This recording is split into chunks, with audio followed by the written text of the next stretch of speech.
Hello friends, Radhe Radhe. आज मैं आपके साथ एक कहानी शेयर करूंगी, भगवान बुद्ध और भिक्षु चशुपाल। एक बार भगवान बुद्ध जेतवन विहार में रह रहे थे और भिक्षु चक्षुपाल भगवान से मिलने के लिए आए थे। उनके आगमन के साथ उनकी दिनचर्या, व्यवहार और गुणों की चर्चा भी हुई।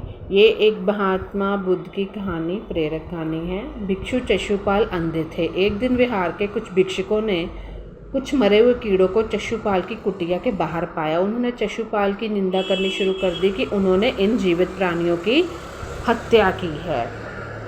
ये महात्मा बुद्ध की एक प्रेरक कहानी है। इसमें देखते हैं क्या शिक्षा मिलती है। तो जब वो भिक्षुकों ने चशुपाल की निंदा करनी शुरू कर दी तो भगवान बुद्ध ने इस पर क्या कहा, उन भिक्षुकों को उन्हें बुलाया और पूछा कि क्या तुमने भिक्षु को कीड़े मारते हुए देखा है।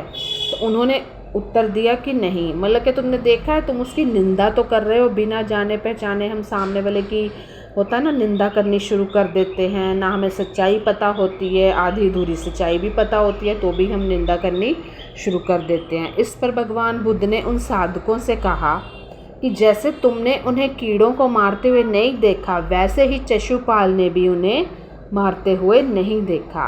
क्यों? क्योंकि चशुपाल अंधे थे। वो जन्म से अंधे थे। क्यों अंधे थे ये भी हम आगे पढ़ेंगे। क्योंकि आधी अधूरी वो कहते हैं जानकारी वो ज़्यादा खतरनाक होती है। हम किसी के बारे में भी ऐसी कोई बात नहीं करनी चाहिए।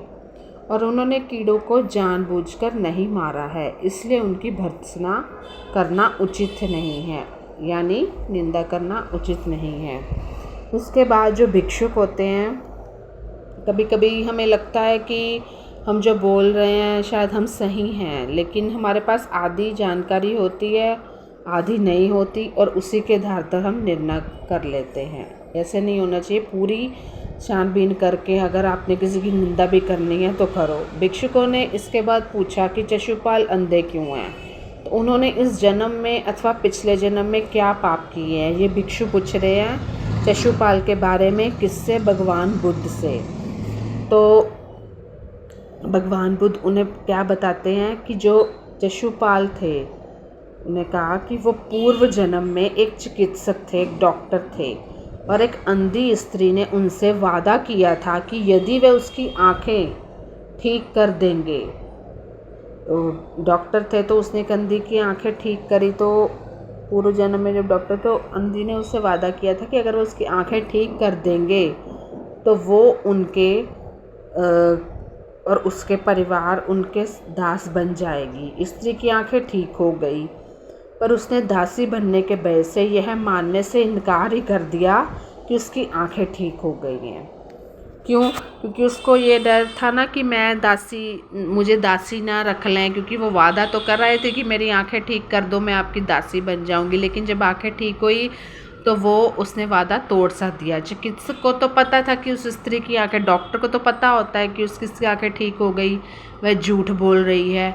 उसे सबक सिखाने के लिए भिक्षुपाल ने, पिछले जन्म की बात हो रही है, उसे सबक सिखाने के लिए भिक्षुपाल ने क्या किया था कि जो उसकी दवाई थी, उससे बदला लेने के लिए कह लो, या उसकी जो दवाई थी, चशुपाल ने दूसरी दवा दी उसे। उस दवा से महिला फिर अंधी हो गई। वह कितना ही रोई पीटी, लेकिन चशुपाल जरा सी भी ना पसीजा, क्योंकि डॉक्टर को पता होता है कहाँ किसी भी को, मरीज को क्या बीमारी है। तो जब उसने उसको, चशुपाल ने दवाई दी, अंधी हो गई, दोबारा ठीक ना हुई, तो वो काफ़ी उससे दया मांगी कि मुझे ठीक कर दो, लेकिन कुछ नहीं हुआ। इस पाप के फलस्वरूप अगले जन्म में चिकित्सक को अंधा बनना पड़ा। कि अगले जन्म में, अब फिर पूर्व जन्म हो गया, अब इस जन्म में इसलिए भिक्षु चशुपाल अंधा है। क्योंकि जो कर्म हम पिछले जन्म में भोगते हैं, करते हैं, वो आगे इस जन्म में हमें भोगने पड़ते हैं।